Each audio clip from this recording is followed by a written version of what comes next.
My name is Lori Sawatsky. I am the Executive Director of South Central Immigrant Services, located in Winkler, and we have 2 satellite offices, one in Morden and one in Altona. And I've been doing this job since 2002.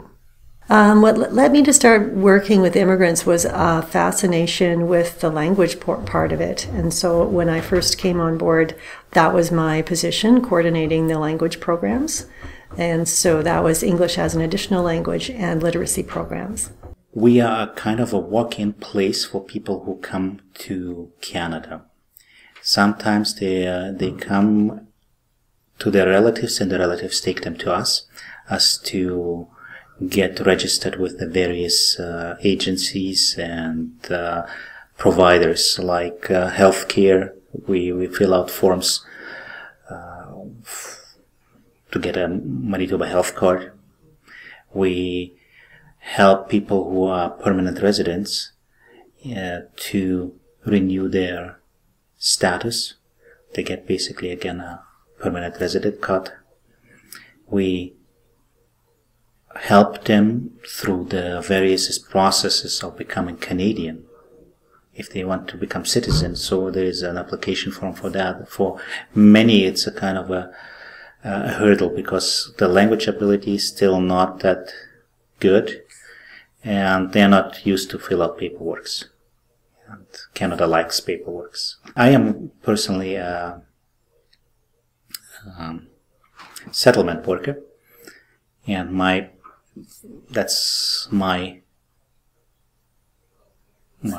place of work or my job description.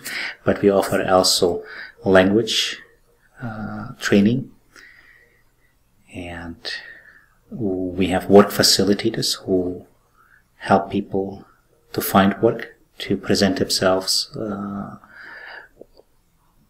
to the employer in a better way. They write resumes.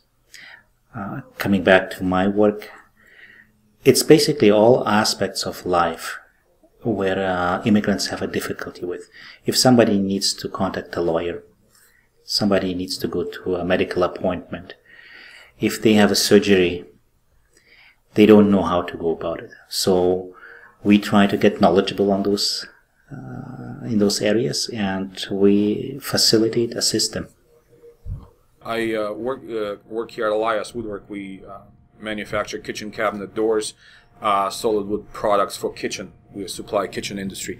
And my job here is human resource manager. So I deal with all the aspects of human resources. I started here in 1999. So a year after we came to Canada, I worked for a different business and they had a bunch of layoffs. So I got a job here and I started on the shop floor as a machine operator.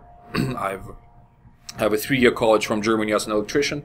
So I started on a CNC machine, started programming it, fixing it, became a lead hand of a department, became a supervisor, then eventually was in charge of health and safety. I developed the entire health and safety program for us, having a background as an electrician from Germany, where generally in Germany safety comes first. You learn how to switch the machine off before you ever taught how to switch it on, and things like that. I applied some of those rules and wrote lots of safety manuals for our business here, and then we hired a health and safety coordinator, and I became the HR manager.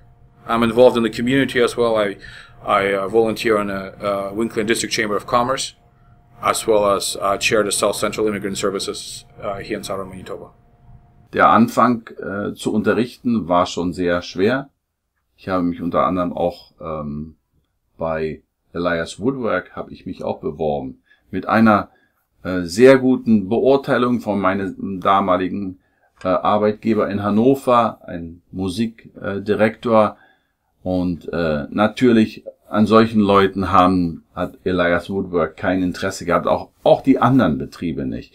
Wahrscheinlich hängt das mit Versicherung zusammen, dass sie sagen, Mensch, wenn der sich die Finger kaputt schneidet, dann müssen wir bezahlen oder weiß ich was und so.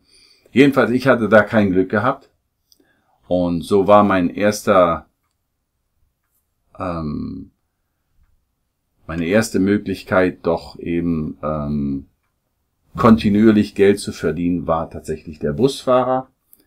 Und so bin ich hier also Schulbusfahrer geworden, habe die Prüfung absolviert was für mich auch eine schöne Herausforderung war. Das ging ja alles in Englisch, nicht? Und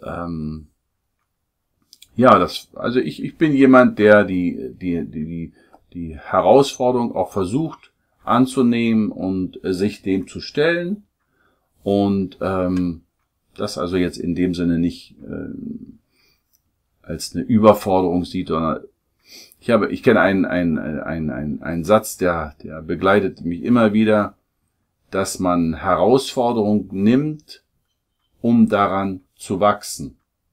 Jede neue Herausforderung trainiert meine Muskeln in irgendeiner Weise und ich werde wachsen, nicht? Genauso wie dieses Projekt, was Sie hier starten, nicht? Das bringt Sie dann weiter und in 15 Jahren werden Sie den Präsidenten interviewen und werden begeistert sein, ja, über neue Herausforderungen, nicht wahr?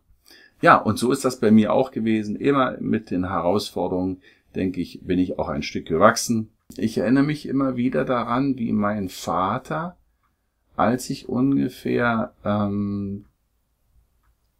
10, 11 Jahre alt war, mich beobachtet hatte, als ich meiner Schwester die Blockflöte erklärt habe. Und meine Schwester ist kein Musiker und hat offenbar doch Mühe gehabt, das zu verstehen. Und ich habe es ihr immer wieder erklärt und habe versucht, eben auf sie einzugehen. Und dann sagte mein Vater, so nach diesem Geschehnis, meine Güte, was du für Geduld hast. Unglaublich. Und das ist mehr oder weniger eben heute auch noch so, dass es mich interessiert, den Schüler zu verbessern, also nicht einfach nur Geld zu verdienen damit, sondern dass ich mich bemühe, ihm etwas zu vermitteln, dass da, wo vorher nichts war, plötzlich etwas Neues ist und was mich dann auch wieder sehr freut, wenn etwas wirklich eben etwas jemand dann ein Lied spielt und das mit Freuden so tut. Musik ist eine sehr etwas sehr Herzensmäßiges. Musik ist nicht mit dem Kopf zu verstehen. Musik geht ins Herz rein oder nicht. Wenn ich hier etwas anspiele,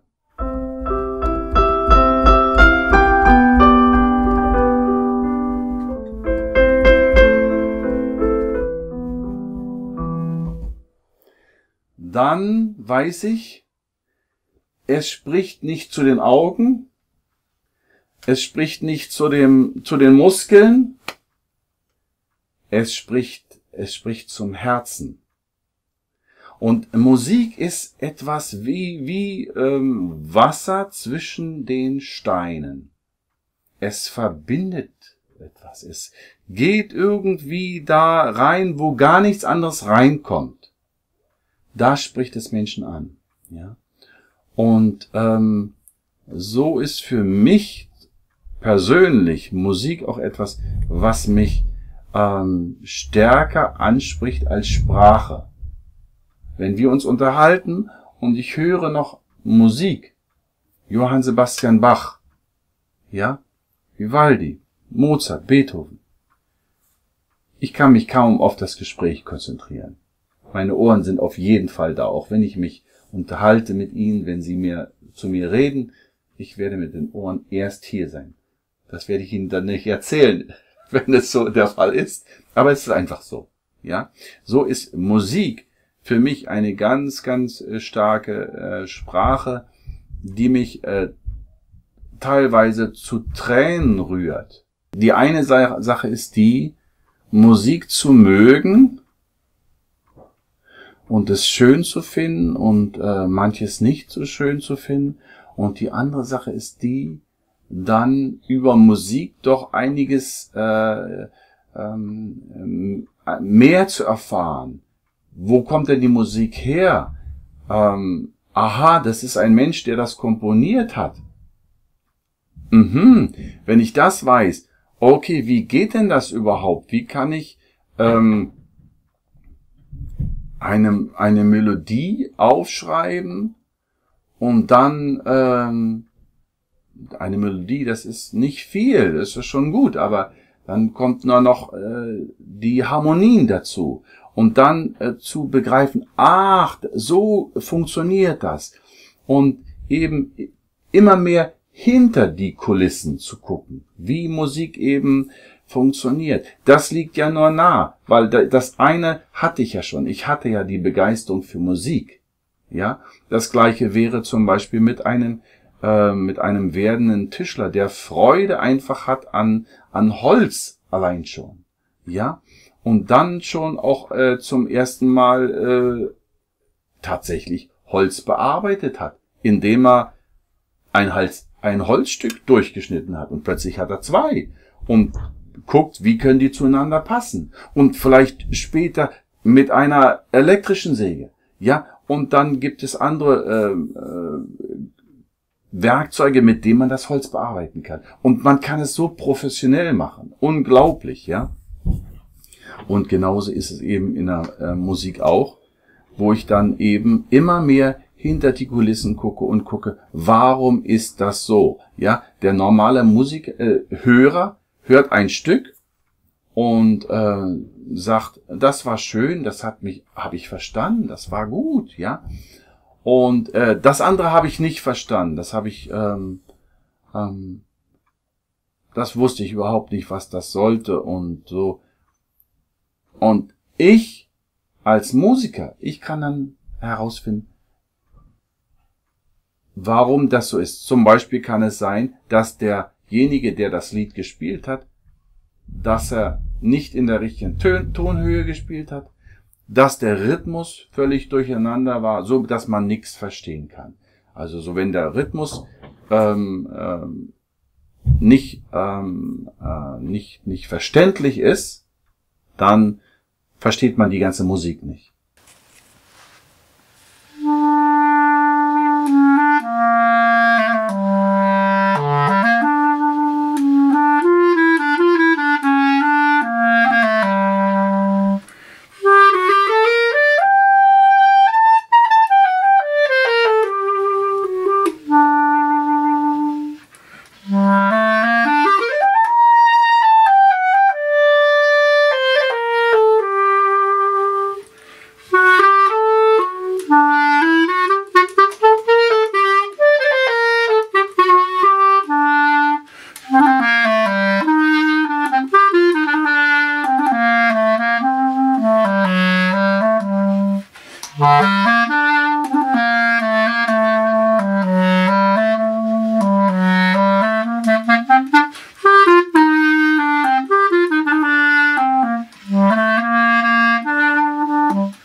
Let's mention the word maybe culture shock a little bit. Yeah, the first time I came to Canada, and it was a decision I wanted to be, but I had a culture shock. I kind of started to listen to German music, and I don't like German music. But at that time, I thought, wow, what's happening? Yeah. Later, I found that this is a kind of a culture shock, and I was missing my friends. I thought I'm signed up a little bit for too long, 1 year. It was a long time. But after 3 months, it went away. You know. And the second time I came over, there was nothing that was a culture shock anymore because I was exposed to it. I felt very comfortable being in Canada. The third time I came to Canada, there was no aspect of culture shock either. So integration for me was very smooth. I would have liked at that time maybe more kind of exposure to regional connections, the services we, for instance, provide now, because basically I just had to inquire about everything myself. But I knew the language, so that was not big deal. I found a little bit work-wise was a little bit of a challenge because I came as a bricklayer, and I came into the time when it was autumn, fall, and I worked for a couple of months and then I was laid off because of the winter, and it's understandable. There's no blame in that. So the next year I had to decide on how to continue my career. So I did not pick up again bricklaying. I pursued the goal of being self-employed for some time, and that's where the second difficulty arose. I am a massage therapist by profession, but to get accredited is a process again. I was not able to find it out right away how to go about it, and then when I found out, it was a little bit disappointing because I had to do basically the same studies all over again. But I'm flexible. I'm saying I don't have to stay with a certain profession. I'll just teach myself to do something new. I was working for a local furniture company for some time because I did some construction work in Germany, so that was not too new for me. It was just to adapt to a new way of doing things. Then I went to school. They were looking for an educational assistant. I got accepted because of my language abilities and some experience I already had with kids, and I got a job there, and from there I moved to this place. Again, because of language ability, I guess, and exposure to immigrants, and being able to help them. Yeah, that's in a nutshell what it is.